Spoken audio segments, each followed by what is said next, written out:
reminded me. I'm still looking at the release date for the Nintendo Switch Pro. See? You know, the Nintendo Switch is getting pretty old. In fact, I'm sure that there are people already writing obituaries for the thing. And with the possible Nintendo Switch Pro on the horizon, I think it'd be fun to talk about what I'd want in this souped-up Switch. Huh. The big thing that everyone is asking for is some 4K support. The Xbox One and PlayStation 4 are leagues more powerful than the Switch, and those came out 5 years before it. Imagine how good a game could look with something as powerful as an Xbox One. I'm not expecting it to look like top-of-the-line graphics. I'm not too picky when it comes to graphics. I own an Oculus Quest 2, and it's way underpowered compared to the PC and even PSVR. It'd be cool if the Switch was in TV mode, it'd be more powerful, and if there's something inside the dock to make it 4K, and maybe 1080p in handheld instead of 720p. I've heard myths about people putting the Switch in the dock and it's scratching the screen. I mean, look at these things. You'd think they'd be a soft foam. No, they're the same material as the dock. Keep the same amount of USB ports, and even though I don't really use it, it'd be nice if they kept the Ethernet port from the OLED Switch. Also, I don't know where to put this and I didn't want to give it its own section, but also keep the kickstand from the OLED Switch. I'm mainly referring to the Joy-Cons.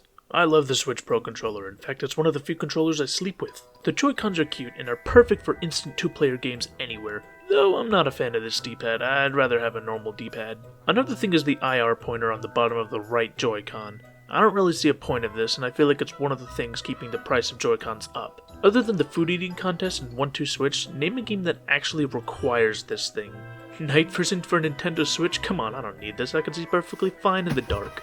But the biggest thing is the Joy-Con drift. Yeah, they can be sent in to get fixed for free, but what if both of your Joy-Cons whack out, and you pretty much can't play the Switch unless whatever you play has touch controls? It'd be nice if the new Joy-Cons weren't able to drift. This is boring.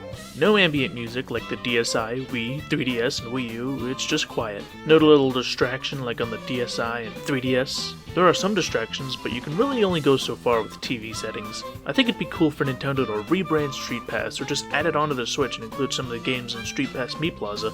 That could encourage people who normally play it at home to bring it out in the world. And a big thing? Themes. There were tons of these for the 3DS. It'd be nice if Nintendo added extra themes based on certain games.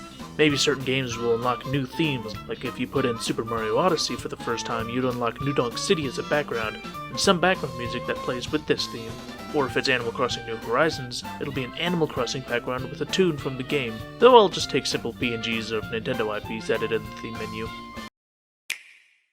You open up the Wii Shop channel or DSi shop, you're hit with a bang. The 3DS and Wii U eShop are relaxing and laid back.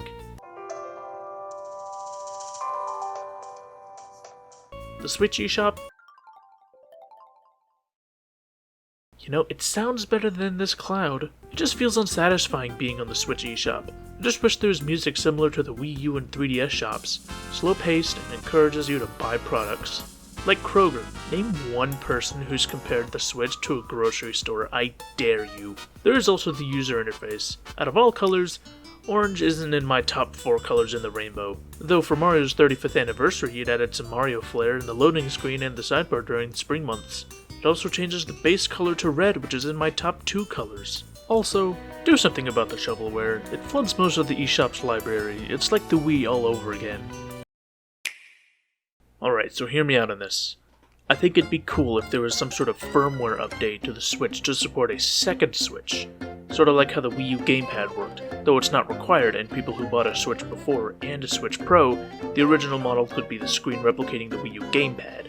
Games like Super Mario Maker 2 would be heavily enhanced, but can still be played with normal button controls. Mario Kart 8 Deluxe could bring back the more detailed map, Splatoon 3 could use touch controls for Super Jump, and there's tons of cool remasters that could be made. The Legend of Zelda 4 Swords Adventures, where the bottom screen would act as the Game Boy Advance. Nintendo Land could be brought over, which is honestly a really fun game with friends. Maybe some DS or 3D games could get ported to the Switch. Who knows? Wait. Am I really wanting Wii U support for the Switch? I need to go lie down and think about what I just said. Oh shit, I forgot the Switch Pro controller.